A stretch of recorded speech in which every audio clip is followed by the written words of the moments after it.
Hello there and welcome to another Hero Arts video. It's Michelle Short here, and today I'm going to be creating a cute little scene using the Big Thanks Hero Arts and Lawn Fawn partnership set. So I'm taking the images from the stamp set, the Big Thanks stamp set, and I'm going to stamp them onto some white cardstock. So I'm using my mini MISTI here so that I can stamp them all in one go. I do go back and stamp an extra cloud and a flower. I'm stamping them with Hero Arts Intensified Black ink. I'm going to stamp them twice just to get a really nice dark impression.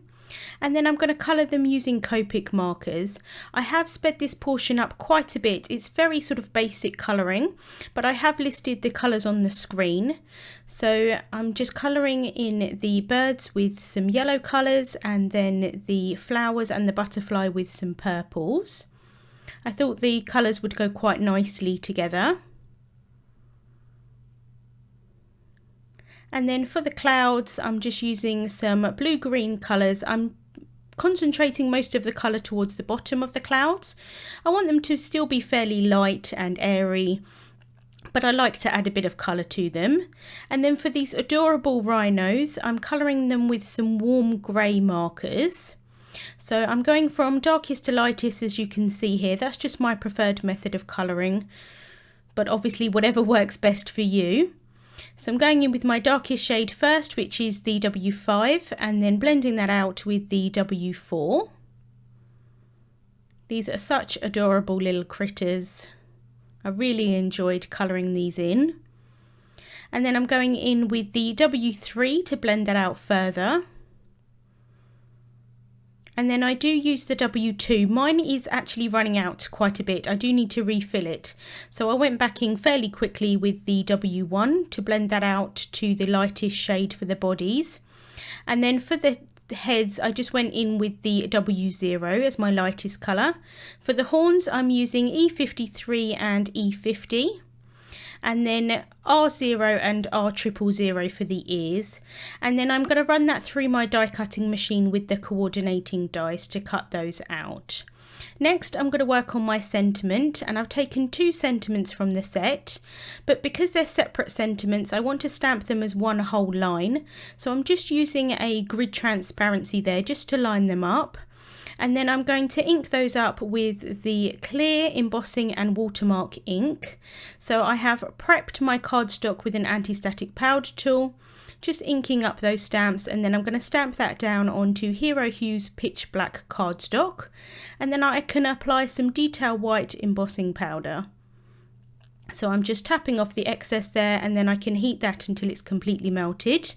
And then I'm just going to use a Swiffer cloth just to get rid of any excess powder, and then I can cut that down into a strip.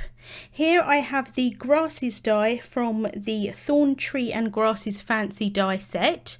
I've cut that from some kiwi cardstock, and I'm just using an ink blending tool to add some ink onto this. I just want to give it a bit more interest and so it's not so flat. So I'm using the reactive inks here. First of all, I'm going in with the Key Lime Fizz colour, and now I'm adding in a bit of a darker shade with the Green Apple. I don't particularly need the reactive properties of these inks because I'm not going to add water to them, but I do find that they blend really quite nicely, especially on the Hero Hues cardstock. So that's why I opted for these particular inks rather than the dye inks. Just adding a little bit there on the top of the grass blades as well. And then I can set that aside. I've taken a piece of white cardstock. This is a 4 1/4 by 5.5 inch piece. I've added a bit of masking tape towards the bottom, and I'm just going to ink blend on some splash reactive ink. This is just to create a really kind of subtle sky for my critters to be behind, or in front of, I should say. I just want to keep it really quite light and blend it up towards white at the top. And then I can remove that tape. Then I'm going to add on the grass piece so that my critters have something to stand on. So just placing that down, sticking that down with some precision glue. And then here I've got all of my pieces that I've cut out and I'm going to stick them down.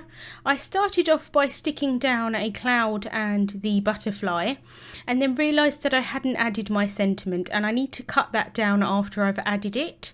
So ideally I would have kind of done that first and not added these on top, but I realised in enough time with me to kind of rescue my card. So I'm just using more of that precision glue there just to stick them down. And then here I realised that I hadn't added my sentiment on, so I cut that down. I left it quite long on either side. I find it a bit easier to have a longer strip so that I can make sure that the sentiment is in the middle. So again, I'm just using that precision glue to stick that down, and then I'm going to stick that panel down onto a top folding card base. I'm just using some tape runner for that. I could have done the scene straight onto the card base, but I'm never always sure exactly how the card's going to turn out, so that's why I tend to create on a panel and then add it to a card base. And then I just cut the ends of the sentiment off with my guillotine. So now I can add the rest of the scene here, so adding in the other clouds in the sky. Just using some tweezers to help me place them down. It's really nice to have all of these different elements to create the scene with. So I'm just adding in the flowers there at the bottom in the grass. Just adds a bit of pop of colour down at the bottom. And I think the sentiment being in a strip at the bottom just helps to ground the whole scene. So just adding in that last flower there behind the rhino.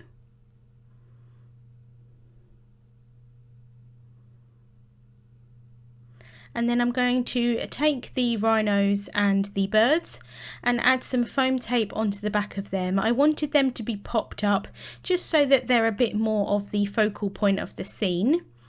So I've added some foam tape onto the back, removed the backings, and then I'm just going to place them down onto my scene.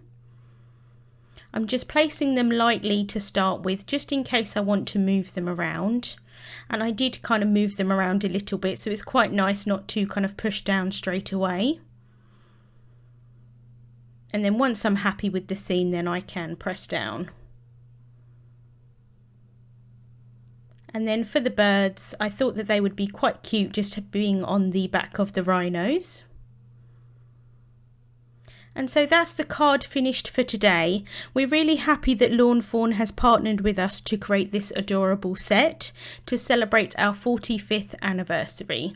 Links to the products will be over on the Hero Arts blog, and I will have a link in the description bar for that. Thank you so much for watching, and we'll see you soon.